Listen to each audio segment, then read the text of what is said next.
पता नहीं चलता कब परिवर्तन हो गया युवावस्था का।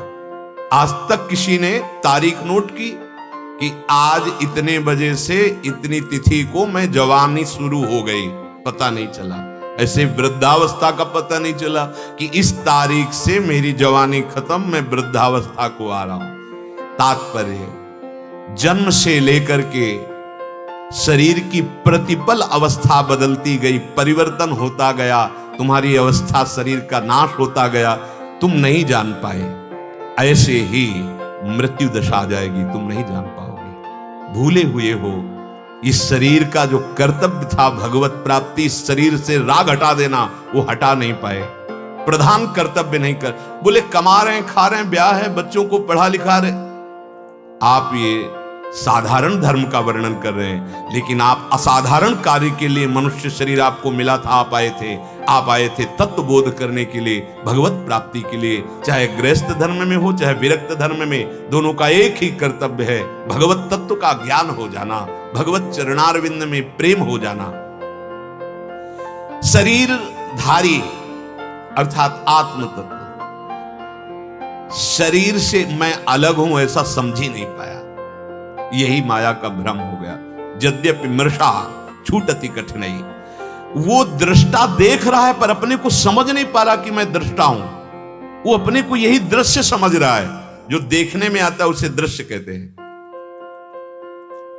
हम देख रहे हैं कि हम इस शरीर का बाल्यावस्था, जवानी, वृद्धावस्था, सामने वाले की मृत्यु अवस्था। महात्मा बुद्ध जब राजकुमार थे तो अपने मित्र के साथ भ्रमण करते थे, ऐसे विहरण करने के लिए निकले। एक दिन देखा कि बहुत जीर्ण शीर्ण का एक लाठी लिए हुए पुरुष जा रहा है। उनको ये क्या है, महलों में रहने वाले, ये क्या है?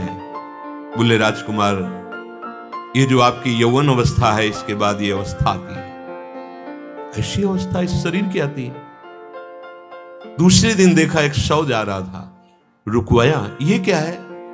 और उनका उस अवस्था के बाद ये अवस्था आती है, तो हमारी भी आएगी। हाँ, ये तो निश्चित है। फिर आखिरकार मैं हूं कौन? ये सब क्या है? रात्रि में भाग पड़े थे 9 शिशु, नवीन अवस्था की पत्नी, राजवैभव। बस जब भागे तो देखो दृढ़ निश्चय कितने जोर का, इहासने सुस्य तुम्हें शरीरम। पूज्य पादुड़िया बाबा जी इसी श्लोक को सामने रखते थे और जर्जर देह हो गई थी महात्मा बुद्ध। उस वृक्ष के नीचे बैठकर दृढ़ निश्चय किया, जब तक आत्मबोध नहीं हो जाता, चाहे मांस गलित हो जाए, हड्डियां टूट जाएं, प्राण निकल जाएं, तब तक मैं नहीं उठूंगा। मैं जानना चाहता हूं मैं कौन हूं। उसी को बोध वृक्ष कहते हैं, जिसके अंदर भगवान बुद्ध को बोध हुआ। हम लोग बहुत कमजोर संकल्प वाले बन गए। चले तो हैं प्रभु के मार्ग में बिल्कुल लड़खड़ाते हुए, जिधर मनोरंजन की बात आई कर लेते हैं मनोरंजन। देख लिया, सुन लिया, चख लिया, सूंघ लिया, भोग लिया, तो गांठ वैसी की वैसी बनी रही। आपको लग रहा है मैं चल रहा हूं, एक कदम भी आप नहीं चल रहे, वहीं खड़े हैं। वहीं चलना तब होता है जब अंदर से कर्ता और भोक्ता भाव मिटने लगे, दृष्टा भाव आने लगे। ओहो, मैं रसेंद्री नहीं हूं कि स्वाद चख लूंगा, ये मन और इंद्री, रसेंद्री का विलास। मैं जनेंद्री नहीं हूं, मन और जनेंद्री का ये है। मैं कोई प्राण नहीं हूं, मैं कोई त्वगेंद्री नहीं हूं। अब उसकी इंद्रियां उसको व्याकुल नहीं कर सकती। भगवान कह रहे हैं न मुह्यति धीरस तत्र न मुह्यति, उसके अंदर ऐसा धैर्य जागृत हो जाता है, अब वो मोहित नहीं होता। शरीर की कुमार युवावस्था आदि जैसे बदलती, ऐसे ही ठीक मृत्यु होती है। आपको कई बार सत्संग में सुनने को मिला होगा, जिसको भगवत प्रेम प्राप्त हो जाता है या तत्व बोध हो जाता है, उसका शरीर ऐसे छूटता है जैसे विशाल गजराज के गले से मल्ली की माला, मालती की माला, जूही की माला, क्या ऐसे खसक गई, पता नहीं चला। स्थूल शरीर बालक से जवान एवं जवान से बूढ़ा हो जाता है। इन अवस्थाओं का कोई भी परिवर्तन किसी भी औषधि से रोक नहीं सकता, क्योंकि ये नाशवान है ना। ऐसे ही जो एक शरीर से दूसरे शरीर में जाना है, तब तक तुम रोक नहीं सकते जब तक तुम्हें ज्ञान नहीं हो जाएगा शुद्ध, जब तक भगवत साक्षात्कार नहीं हो जाएगा। ये पुनरपि जननम पुनरपि मरणम पुनरपि जननी जठरे शयनम, ये पुण्य बल से नहीं रोक सकते, ये तप बल से नहीं रोक सकते। इसके लिए विशुद्ध बोध चाहिए। इसीलिए गोस्वामी जी कहते छूटिबे के जतन विशेष बाधे जाएगो, वह है विष भोजन जो सुधा सानि खाएगो। मरना पड़ेगा मुक्त होने के लिए मिला। मान लो बस ज्ञान हो गया, जैसे बर्ताव कर रहे हो वैसे। ऐसा नहीं होता क्यों ज्ञान हो गया तो कपड़ा लत्ता उतार करके वो मूर्ख बन करके। अरे वो ज्ञानी है, वो स्वांग करेगा बहुत, बिल्कुल परफेक्ट स्वांग। ऐसा थोड़ी होता है कि जिसे ज्ञान हो जाता है मनमानी आचरण करने लगता है। अज्ञानी मनमानी आचरण करता है, ज्ञानी का तो भगवत स्वरूप हो जाता है। जैसा शास्त्र उसके आचरण उसी से मिलते होंगे, उसका स्वभाव भगवत स्वरूप हो जाता है। जैसे स्थूल शरीर के रहते ही कुमार युवा अवस्थाएं होती हैं, तुम्हें कोई दुख नहीं हुआ, पर ज्यादा तन्मयता तो होने लगेगा दुख कि यार जवानी गई, अब बुढ़ापा आ गया, बड़ा दुख भोगने पड़ेगा। लेकिन कुमार अवस्था से जवानी आई, आपको दुख नहीं हुआ। आप उत्सव मनाते हैं बर्थडे का। हम नहीं कहते कि आप खुशी ना हो, लेकिन ऐसी खुशी क्या जो दुख को ना मिटा पावे। हमें तो लगता है उस दिन शोक करना चाहिए। एक वर्ष चला गया, लेकिन जिस काम के लिए आए थे वो काम नहीं हुआ। हमारा काम था दुखों से मुक्त होना, शोक चिंताओं से मुक्त होना, और हमने उसका उपाय समझा धन, उसका उपाय समझा पद, उसका उपाय समझा लोक व्यवहार। नहीं, ये सब नाशवान है। कोई अय अविनाशी, तुझे ये कोई सुख नहीं दे सकते। देख लो, खूब देख रहे हैं, आगे बढ़ो। तो सुख जैसे स्थूल शरीर का परिवर्तन होता है, वैसे सूक्ष्म शरीर का भी परिवर्तन होता जाता है, कारण शरीर का भी परिवर्तन होता जाता है। पर स्थूल बुद्धि होने के कारण आप उसे पकड़ नहीं पाते हैं। स्थूल शरीर के रहते कुमार अवस्थाओं को तो आप पकड़ लेते हैं कि कुमार से यौवन, यौवन से वृद्धावस्था, लेकिन सूक्ष्म दृष्टि को आप नहीं पकड़ पाते, सूक्ष्म शरीर को। जैसे आप स्थूल शरीर में जवान हुए तो सूक्ष्म शरीर में स्वप्न जवानी का आएगा, बालक का नहीं आएगा। पकड़ लिया, परिवर्तन हो गया। जैसे ये शरीर जब सन्यास वेश से युक्त था तो स्वप्न में सन्यासी आते थे, स्वप्न में हम अपने को सन्यासी देखते थे, अब कभी सन्यासी नहीं देख, मतलब सूक्ष्म का भी परिवर्तन हो गया। अपने जिस आचरण से स्थूल शरीर को रखते हैं वही सूक्ष्म पर प्रकाश पड़ता, वही स्वभाव बन जाता है। अब पापाचरण करते हो स्थूल से तो सूक्ष्म भी पाप संकल्प वाला बन जाता है, स्वभाव भी आसुरी बन जाता है। तो ऐसे अंधकार में कैसे तुम्हें अपना परिचय प्राप्त हो पाएगा?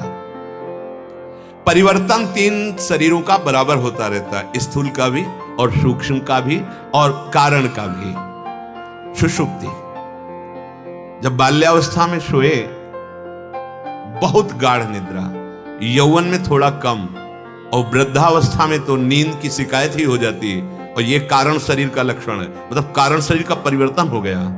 जो बाल्यावस्था में नींद आती थी वो जवानी में थोड़ा कम हुई, वृद्धावस्था में तो क्षीण ही हो जाती है। वो पड़ा रहे उसे नींद नहीं आती, सत्संग में जरूर आ जाएगी।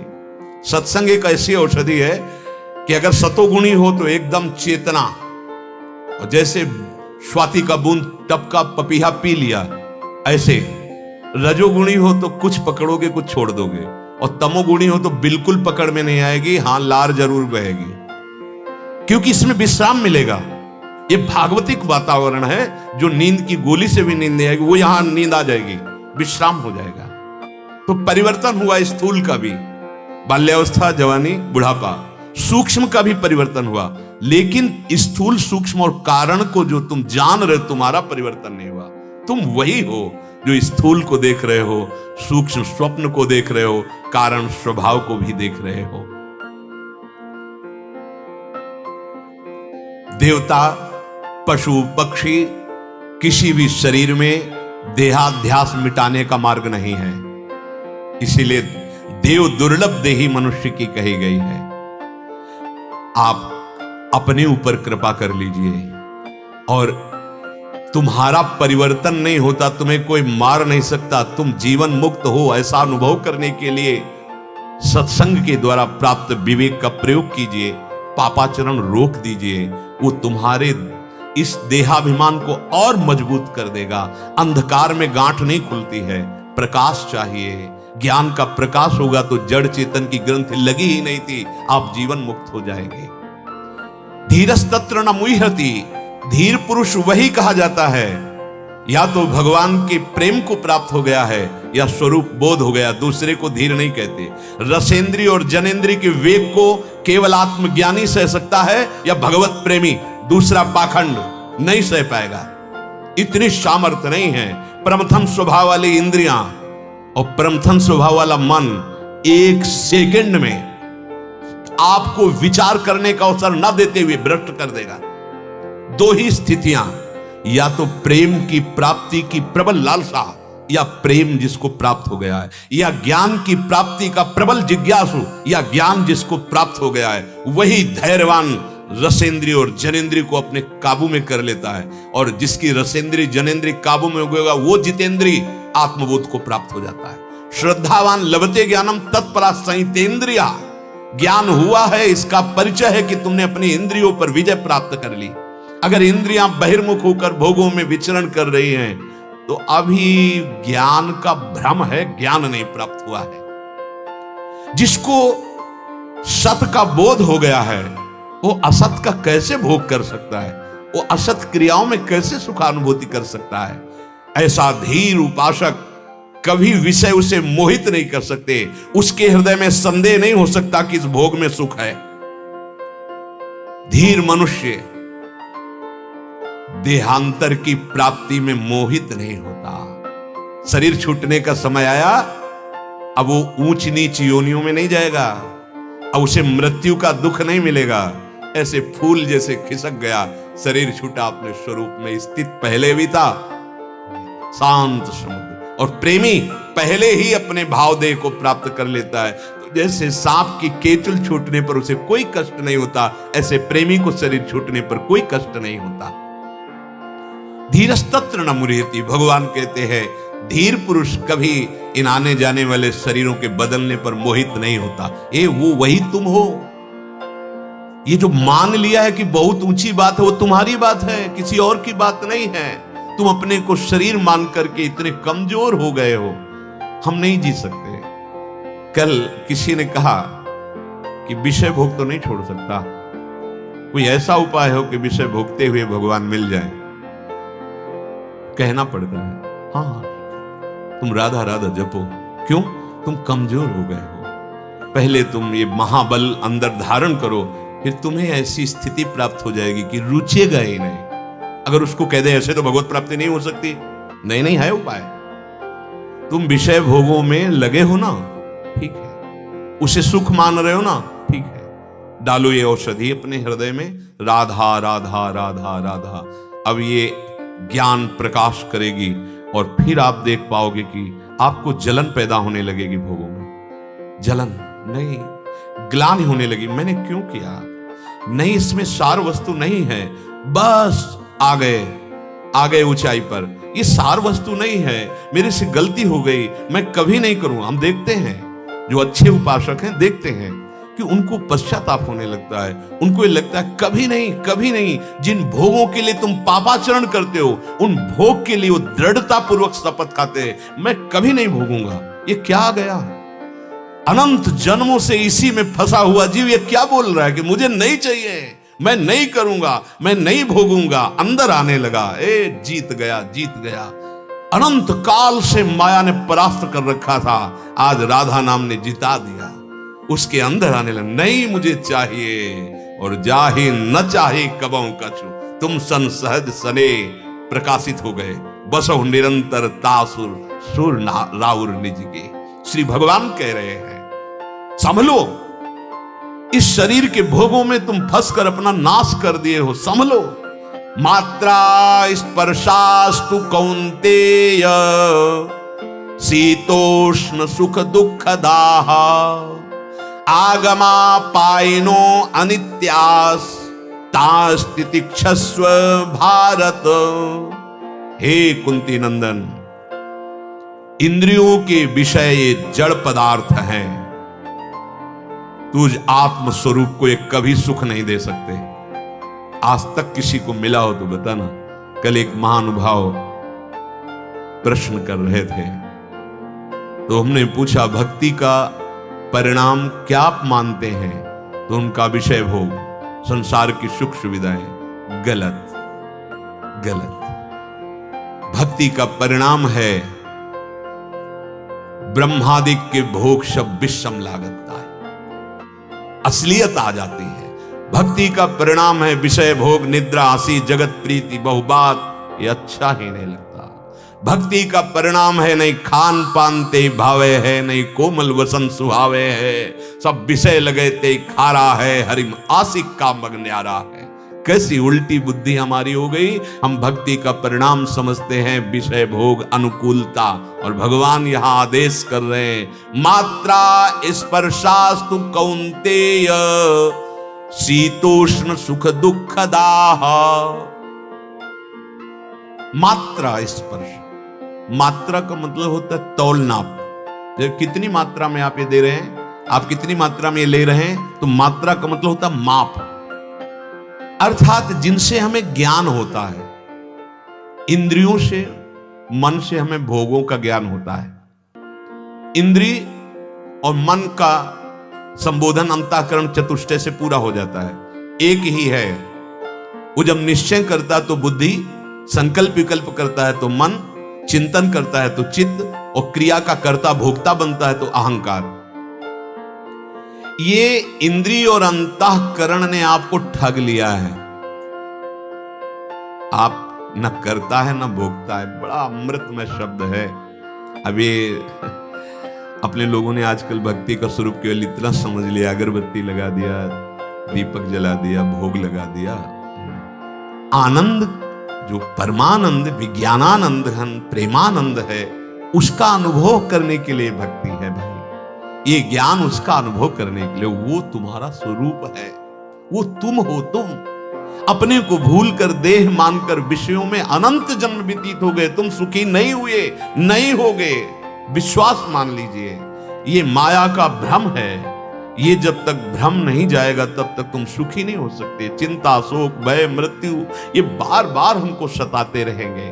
भगवान आदेश कर रहे हैं, मात्रा स्पर्शाह, अर्थात मन जो 5 ज्ञानेंद्रियों के साथ 5 कर्मेंद्रियों से भोग क्रियाएं कर रहा है, तुम्हें कभी सुख नहीं मिलेगा।